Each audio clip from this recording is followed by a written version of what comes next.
Hello, everyone, and welcome to English Pod. My name is Marco. My name is Catherine, and today we're talking a little bit about more small talk. That's right, we're going to continue our series. This is part 9, so we're coming close to the end of our 10-part series. And today we're following Melissa and Michelle as they discuss very casually their personal lives, specifically about their marriages or getting married. That's right. So this one's a little bit more difficult than the last few. Let's take a listen to the dialogue, and when we come back, we'll be talking about some of those phrases that you heard.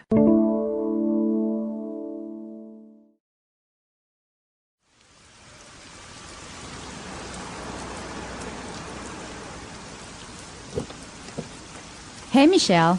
Jump in quick. It's pouring out there. Oh, hi, Melissa. Are you going to the conference too? I was planning to pick up Mr. Campbell. Yes, he told me. We need to pick him up at his hotel and then go to the conference. Oh, I see. Okay. So, I heard you got married. Congratulations. Oh, thank you. I'm very excited. We were going to get married next year, but then we decided to get married on holiday instead. It was wonderful. That sounds so romantic. Jack and I were hoping to get married in Europe next year, but we had to postpone our plans. We just don't have the money. I know what you mean. I think Shanghai is getting more and more expensive, don't you? I sure do.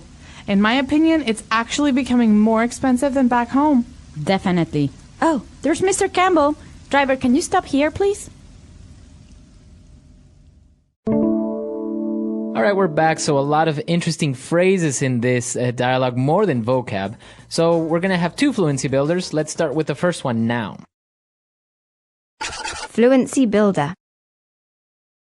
The first phrase in today's Fluency Builder is the phrase jump in. So Melissa says, hey, Michelle, jump in quick. That's right. So Melissa is actually in a taxi, and that's why she's saying jump in quick. So she is directing Michelle to do something. She's saying, jump in. So it's actually her telling Melissa, get in the car. That's right. And so we can use this phrase to jump in somewhere, which means you're going to do it very quickly. Yeah, to go somewhere, to get in a place very quickly. We could say it about a cab. We could also say it about a swimming pool. Right. Maybe I'm swimming in the water and I say, Marco, jump in. The water's nice. That's right. Or maybe you just got back from the gym and you're going to jump in the shower really quick and before you go out again. You're not actually going to jump like you jump Right. the action, but you're going to get into the shower very quickly. That's right. And of course, Melissa tells Michelle to jump in the cab quickly because it's pouring out there. It's pouring. What's pouring?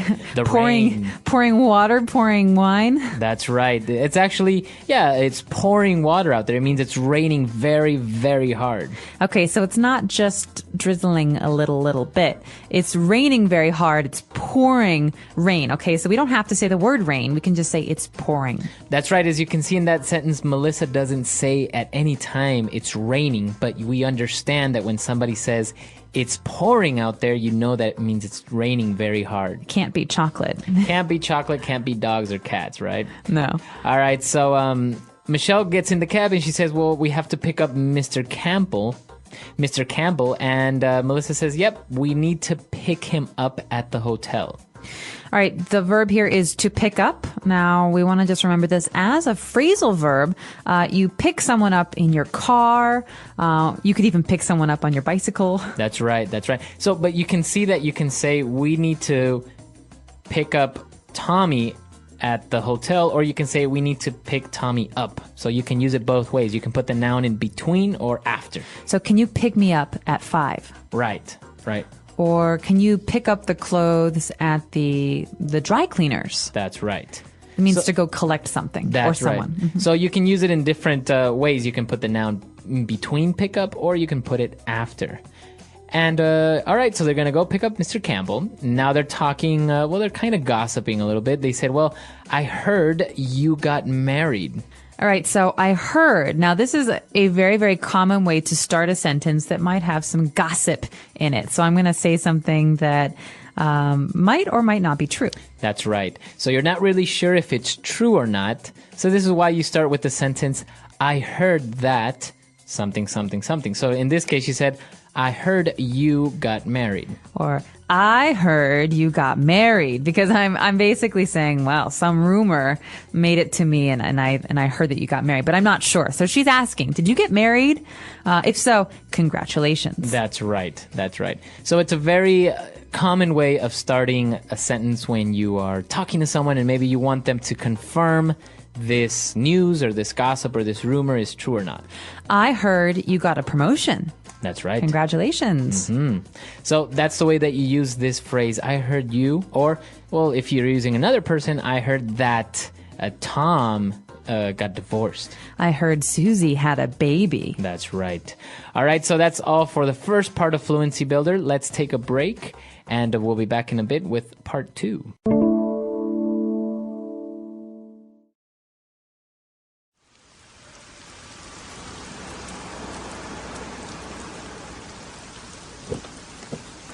Hey, Michelle. Jump in quick. It's pouring out there. Oh, hi, Melissa. Are you going to the conference too?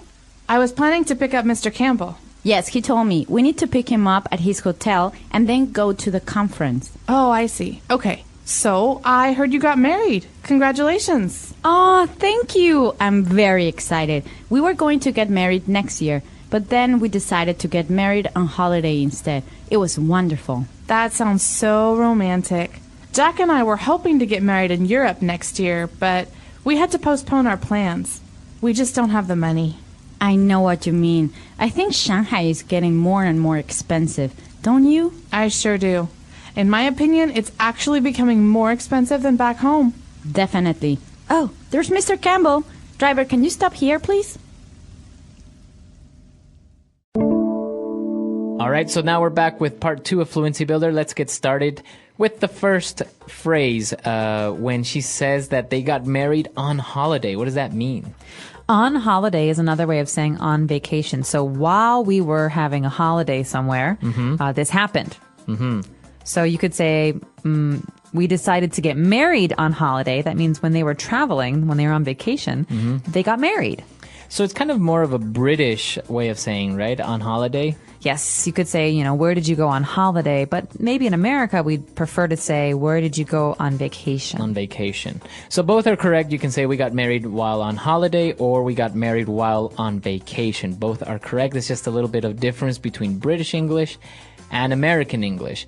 And then moving on, she said, well, they also wanted to get married. Michelle did, but they had to postpone their wedding. Okay, to postpone something means to wait until later to do it. So you maybe want to do it today, but it's raining today, so you have to postpone until next week. That's right. So it's kind of like you had to delay, you had to wait. Yeah, that's right. So you could say that because of bad weather, the picnic will be postponed until next month. Okay. So that's the way that you use postpone. Now, it's interesting because you have a P in between there, so it's postpone. Postpone. Yeah, it's an interesting word to pronounce. Okay. And, well, they also had to postpone it because of money. It's just very expensive. And Melissa agrees by saying, I know what you mean. I know what you mean. Now, this is a really common phrase, and this is something you'll hear with more relaxed conversations between friends.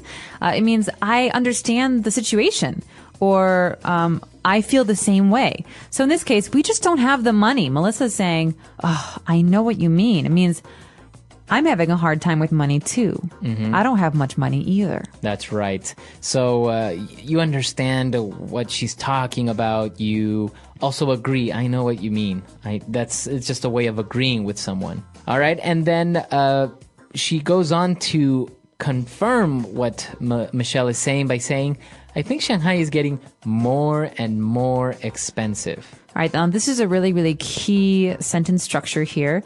We have more and more, and then after that we have an adjective. So the structure is more and more adjective. So more and more spicy, more and more funny, more and more expensive. So in this case, the city is more expensive than it was before. That's right. And it's still getting more expensive. That's right. That's the main idea when you use this structure, is that when you say more, and then you add an adjective such as expensive or beautiful, it means that it continues to grow. It continues to get more expensive or more beautiful or more difficult. But remember that we are using adjectives here that are, when you're using the comparative, you can't say, for example, you can't use funny. You can't say you are getting more and more funny, because obviously the comparative for funny is funnier. So just be careful with that one, because it could be a little bit confusing. All right. So, and to finish off our fluency builder, we have Michelle, who agrees with Melissa and says, yeah, you know, I think Shanghai is getting more expensive. And she says, I sure do. So she's basically agreeing. She's saying, yes, that's true. But why does she say, I sure do? Why doesn't she say, agree? I agree, or yeah, you're right. Well, she doesn't have to say it because she says, I do. The question before that was, I think something, something, don't you? And she says, I do. And then think that. So it's assumed that she also thinks this. She's answering a question. That's right. So that's an interesting way of asking a question when you say, I think the city is beautiful, don't you? So the proper way to answer that would be, I do, or I sure do. All right, so that's all the time we have for Fluency Builder. Let's listen to our dialogue one last time.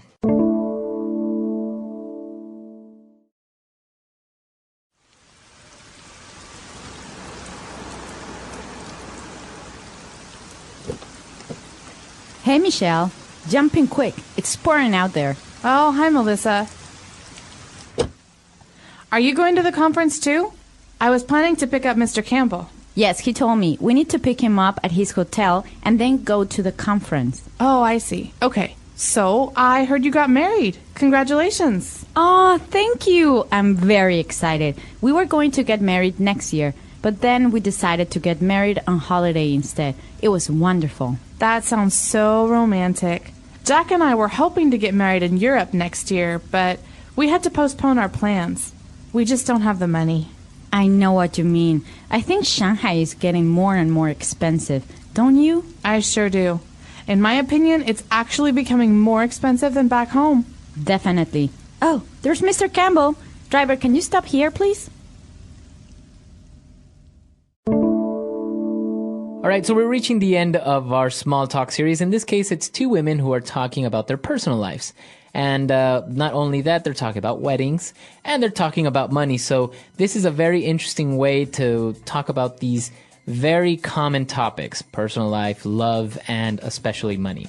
But remember, in American culture, these are the kinds of things you would only talk to your friends about. You wouldn't really want to talk to strangers about money, personal life, marriage, because those are considered private. So be careful when you're talking to people you don't know very well. That's right. That's right. And actually, your feedback was very interesting when we discussed about if it's okay to ask, for example, a woman her age or her weight or a man's salary. So in most places you said that it wasn't really correct, but you know, this is the very interesting thing about the cultural differences and how people can, you know, what is appropriate to talk about.